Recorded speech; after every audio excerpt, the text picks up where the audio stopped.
The roads out here are an absolute mess. You can see the rain is just picking back up.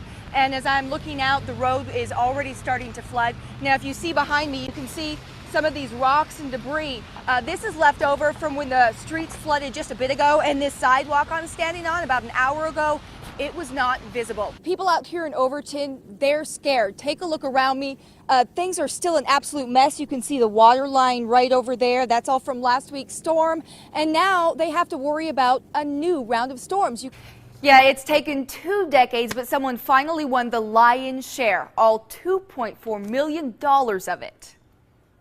This job fair really surpassed everyone's expectations. You see all of these people around me. This is just a fraction of what's here. This is on the 5th floor, and there's a line all the way down to the lobby. Yeah, Steve, no one is disputing that the Tesla deal is going to be great for the state. It's going to bring in a lot of money and a lot of jobs, but it comes with some sacrifices. Students came here looking for answers, but say they're getting more of the same. There isn't even anyone here to answer any questions. Even the phone is missing its handset.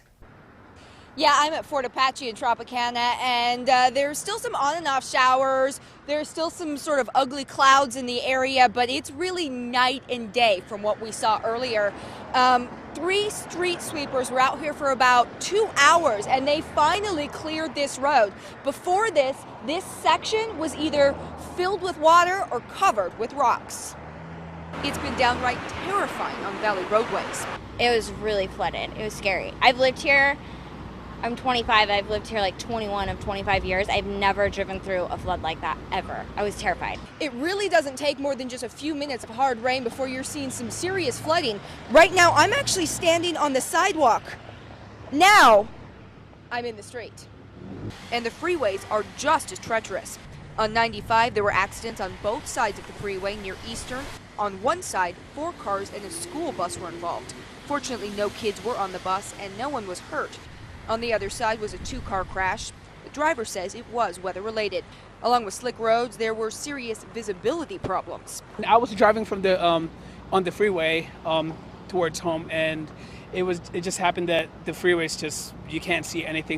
And when he got off onto surface streets, things just got worse. I was driving here, and it was just super flooded where my car just stopped. Like, it was just done. Fortunately, gas station patrons came to his rescue. The people at the gas station actually had to push my car and park it there. Yeah, that driver just got towed away just in the last 15-20 minutes, so he was stuck out here for hours. Finally glad to see that he is heading home, and glad to see that things out here are getting back to normal. Live from Fort Apache in Tropicana, I'm Elizabeth Gadley, Channel 13 Action News. Yeah, Steve, people out here in Overton, they're scared. Take a look around me. Things are still an absolute mess. You can see the water line right over there. That's all from last week's storm. And now they have to worry about a new round of storms. You can see this is the Meeks house, and they've already started sandbagging. We'll just get as much inside as we can, and then as far as our home goes, I don't know, just try to barricade ourselves in. The Meeks family home was flooded with more than a foot of water during last week's storm. Everything is still covered in dirt and mud, and there's debris everywhere. The cleanup process has been an emotional one. I don't know why I am, sorry. Now, with the prospect of more flooding and new damage, Kim Meeks is overwhelmed. The Meeks family has been very busy. As you can see, they've taken up all of their flooring, which they say was floating in those floodwaters. They've also started pulling down a lot of this drywall that was completely saturated, but now all of that has come to a screeching halt as they move from cleanup mode back into preparation mode. We're just stopping and trying to get stuff back inside and higher.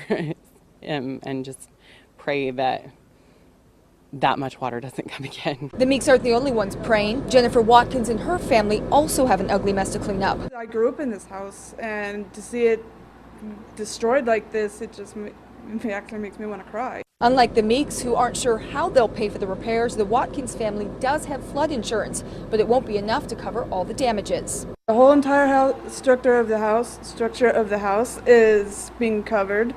And they've gave us $6,000 for the contents of the house. Unfortunately, the Meeks family does not have any insurance, so they are really struggling now with how they are going to pay for all of these repairs. They do say that the community member has really rallied around them, and that has been amazing. They also do have a website set up, so if you want to donate, if you want to help this family out, you can, and we have posted a link on our website under links. Reporting from Overton, I'm Elizabeth Gadley, Channel 13 Action News.